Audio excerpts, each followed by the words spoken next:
Welcome to the presentation over the Black Codes. I am going to tell you about the atrocities that took place after the Civil War during the Reconstruction era that led to the first legal laws against black people after slavery.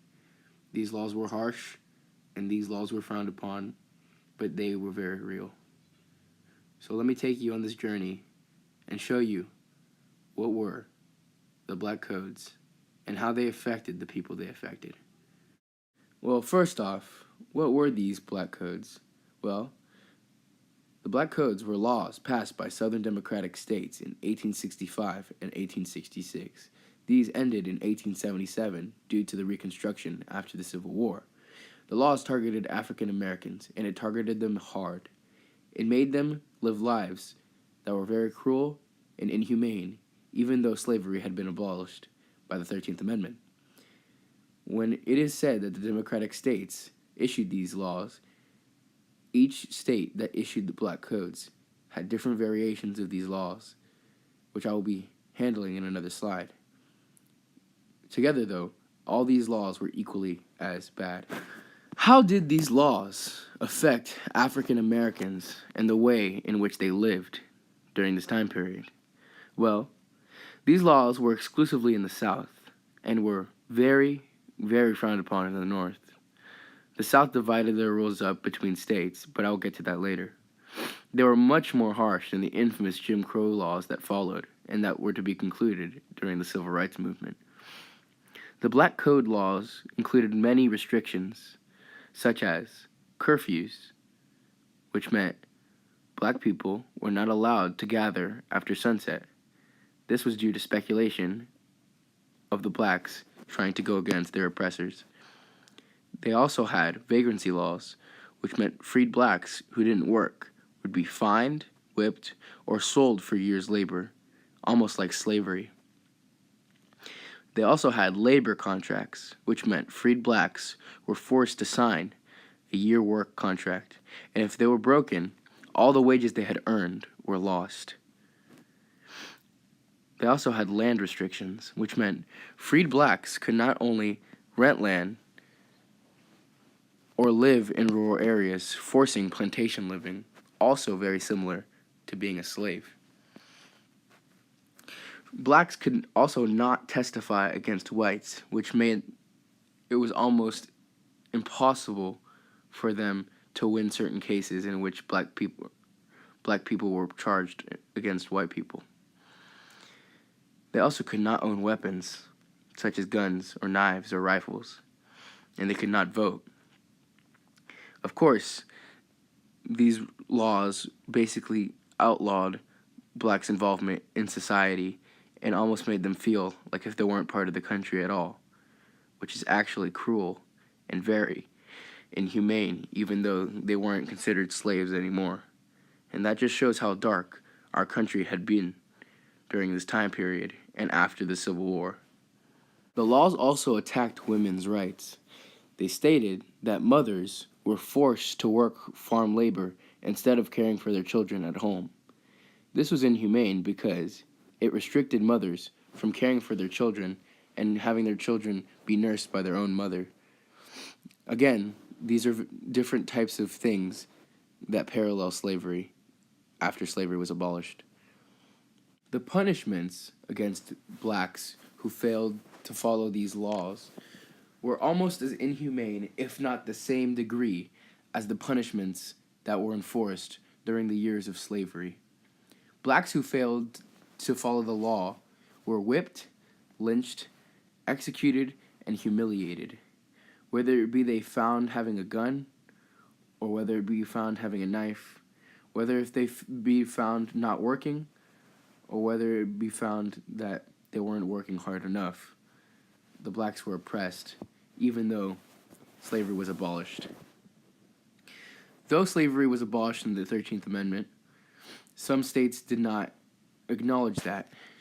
So, blacks who didn't comply with what they were supposed to do were tortured by getting whipped beatings very, very harshly, which you can see in the picture on the left. The North frowned upon the black codes and was outraged by the policies. People in the North created different movements that I'll get to that tried to abolish these atrocities. The first state to legislate a new black code after the war was Mississippi.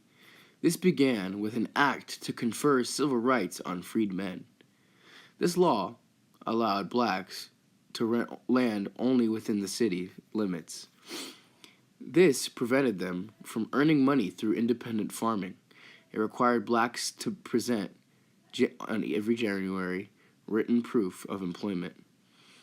The law defined violation of this requirement as vagrancy, punishable by arrest, for which the arresting officer would be paid for this arrest.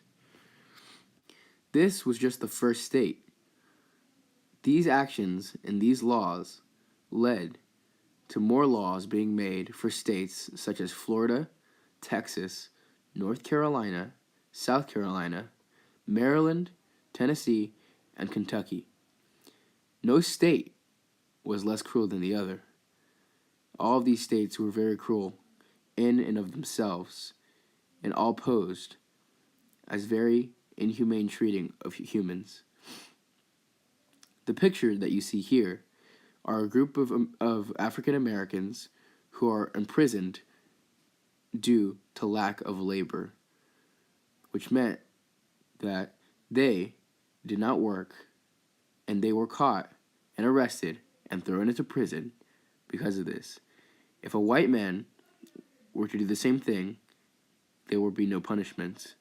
And that just shows how unjust the black codes were to black people and to blacks in the society of the United States during this time in the South. Every state had its own set of black codes, and each were a different level of cruelty, whether it be arresting for non-labor or lynching due to failure to complete tasks that were asked of them. All these share in common is that it left the black people oppressed, and it left the black people needing a savior, which was soon to come, which will be led to the fall of the black codes in the next slide. These laws led the foundation for the racists that were to come in this era and the eras that follow it up until today.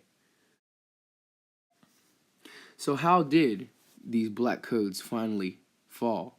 Well, the North's outrage urged the abolishment of the black codes. The Freedmen's Bureau, which was the bureau that I was talking about in an earlier slide, was created in 1864 to help African Americans during Reconstruction. This struggle lasted into the end of Reconstruction, which ended in 1877. Although it seemed very bright for blacks in America, the Jim Crow laws soon arose and added more oppression, even though it was less harsh, to the blacks and their lives in America. These laws would be done away with in the Civil Rights Act, which was part of the Civil Rights Movement, but that is a whole different story. Even though the black codes were gone, racism and oppression in America was still not over. Thank you for listening to my presentation, and I hope it tells you the true horrors of the black codes and how they plagued our country's dignity while they were in effect.